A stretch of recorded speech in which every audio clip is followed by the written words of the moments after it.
He is Shumi Nagaremono. Hello, I'm Shumi Nagaremono, the hobby drifter, and Transformers has got to have one of the most interesting histories of any toy line. Cobbled together from different Japanese robot series, the Transformers as we know them were American characters. But once the line began to wind down in English-speaking countries, Japan picked up the ball and ran with it. As a result, there were plenty of Japanese exclusive figures, and even the figures that were released in the US were sometimes given a huge makeover for Japan. I was born a bit too late to get in on the ground floor of Transformers. By the time I became interested, all of the characters from the show, which was already finished, save for syndicated reruns, had long since disappeared from store shelves. But in 1988, Hasbro would release an all-new version of the original Autobot leader and call it Powermaster Optimus Prime. You know that one toy that you remember from your childhood? This was mine. So, when I got online in the mid-90s and learned about all the cool Transformers that were only released in Japan, it wasn't long before I stumbled upon Takara's answer to Powermaster Optimus Prime, Super Ginrai. Even though I'd call it Super Ginrai for like a decade. Even after I moved to Japan and started learning Japanese, I didn't know I was mispronouncing it until I tried to buy one from a bewildered toy store employee. The Japanese version of the figure was one of those toys that I just kind of assumed I'd never own. It was prohibitively expensive for a part-time restaurant worker, and it only showed up on eBay every few months or so. But then, completely out of nowhere, Takara announced that they were going to reissue the deluxe version of the figure in 2002. It was the first and last reissue from the Transformers Masterforce line. It was $110 from Big Bad Toy Store, and to this day is the only Transformer I ever pre-ordered from an importer. This little guy is Ginrai. He transforms into the Godmaster engine that enables his Transdector to transform into robot mode. This is Ginrai's Transdector. It doesn't look as much like a real truck as the original G1 Convoy did, but it's a decent alt mode, it looks realistic enough, and it's pretty faithful to the TV show's animation model. The Japanese version has always had shortened smokestacks. Only Hasbro's Powermaster Optimus Prime had elongated ones.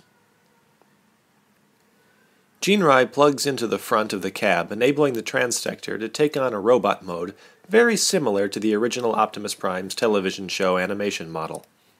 And, of course, it's very close to the Masterforce animation model, right down to the truck cab windows in the back. It shares the original Optimus Prime's inability to hold its weapon straight. Considering how much larger Ginrai is than most of the Destrons, I doubt the designers figured that'd be much of a problem. Later on in the series, Ginrai would get a new trailer.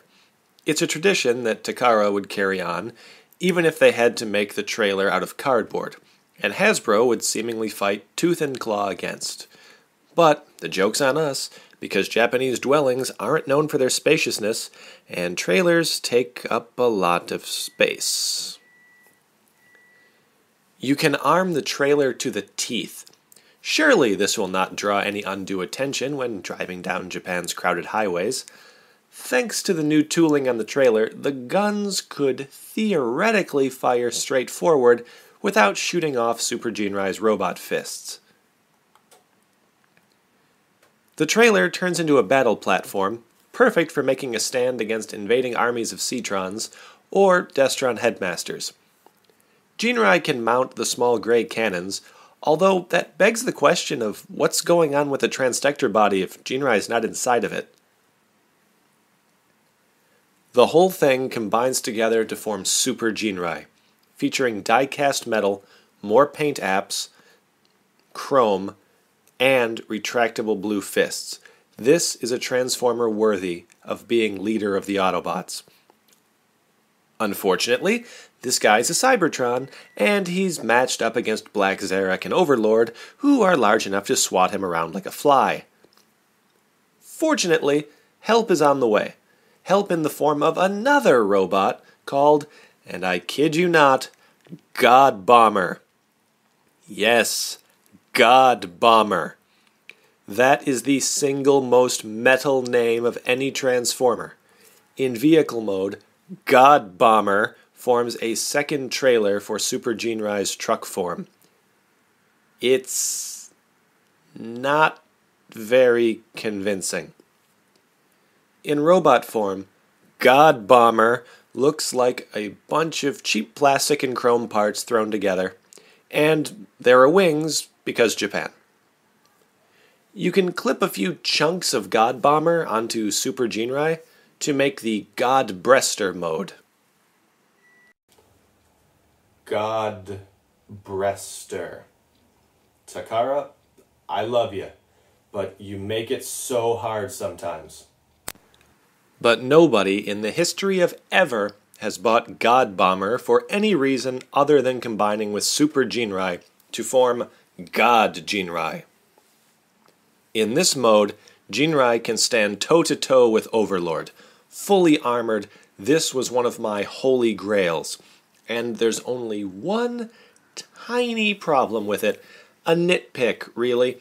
Almost not even worth mentioning, but for the sake of integrity, I have to point out that God Ginrai absolutely sucks. Look at this thing. Just look at it. It looks like Optimus Prime standing on a box peeking over a TV with his dad's mittens on. I don't regret the purchase because Super Ginrai is every bit as excellent as I'd hoped, but God Ginrai takes a great Transformer and makes it get dressed in the dark. But there's a fix. Just move God Ginrai's fists down a bit further. They'll be loose, but they'll hold. Earthquakes haven't made mine fall off yet. Plug the wings into the now open shoulder holes, and change the feet around so they stick out a bit farther. It's still not ideal, mostly because the huge chrome chest still looks like Energon Optimus Prime on a Diet Coke and kettle chip bender, but I think it's much better than the alternative. I like it. I loved Powermaster Optimus Prime. I didn't care that it wasn't exactly like the original because it was better than the original. For the most part, it even looked more like the on-screen character. I was 6 years old, and no kid has ever been happier with a toy. And God Ginrai is the best possible version of Powermaster Optimus Prime. I'm glad I bought it, and I hope Takara was happy that somebody bought it. This was not a big seller. Some online retailers had them for as low as $35 years after their original release, and they completely wrecked the market for the original. But since I collect what I like, that's not much of an issue for me. I'm Shumi Nagaremono, the Hobby Drifter. Hasbro, Takara, America, Japan, Optimus Prime, Convoy, Ginrai, all contribute to ongoing happy hobbying. He is Shumi Nagaremono.